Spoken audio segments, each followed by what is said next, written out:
আল্লাহ দাবি করেছিল। হক শব্দের অর্থ হইল আল্লাহ।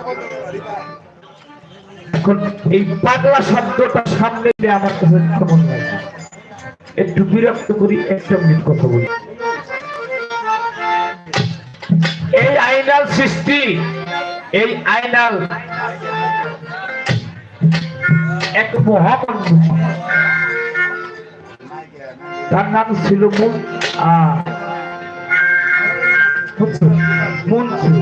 মনসুর হেলাল। এই মনসুর হেলাল তিনি 12 বছর নামাজ পড়ছেন, একটা না একক নামাজ কায়দা করে নেয়। একদিন ঘুমের ঘরে স্বপ্ন দেখে, মনসুর 12 বছর নামাজ পড়লে কিছু পাইছো? মনসুর বলে, না আমি তো কিছু পাই না।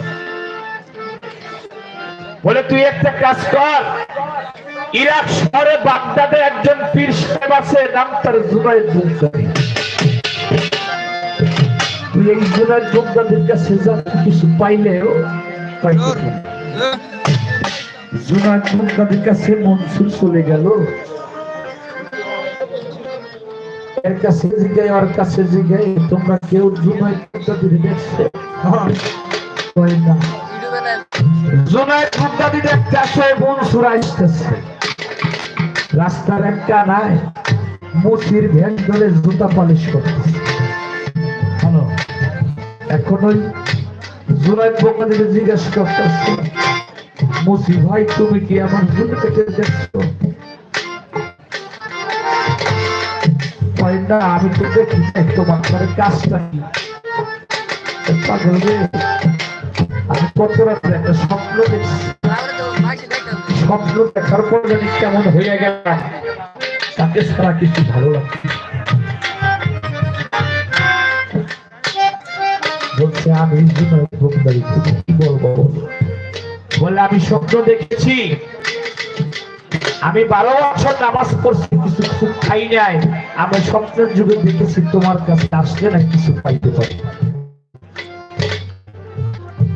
বলতে, শুনো মনসুর, তুমি আগামীকাল হুজুর পানি নিয়ে বসে থাকবে, কিন্তু নামাজ পড়তে পারবে না।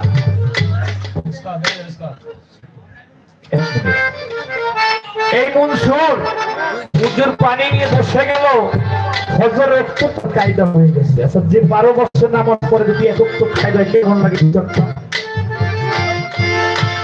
ফজর চলে গেল, জোহর চলে গেল, আসর ওয়াক্ত যখন আযান হয় 2 রাকাত সুন্নাত নামাজ সে পড়ে ফেলেছে। কে যেন পাশ দিয়ে এসে বলল, মনসুর কাজটা করলো, তোমরা নিষেধ ছিল। ভেঙে গেছে, আবার দৌড়িয়ে চলে গেছে ওই বাগদাদ শহরে। যাই গেছে আর বলতেছে, মনসুর কি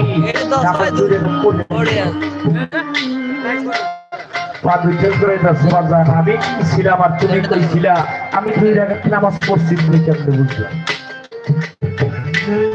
এলো সেই মনসুর যিনি আয়না আয়না বিশাল হিস্ট্রি, আয়না আয়না ডাকতে ডাকতে তিনি একসময় বললো আইনাল হক।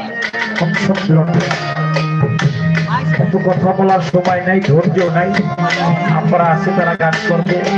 বাজার আমি পালা গান করি, তো এই আগলা গান গাওয়ার অবস্থায়, যার কারণে আমার খুব বিরক্ত ঘটে গেছে গান গাইতে। চেষ্টা করি যাতে মনের খোরাক হয়।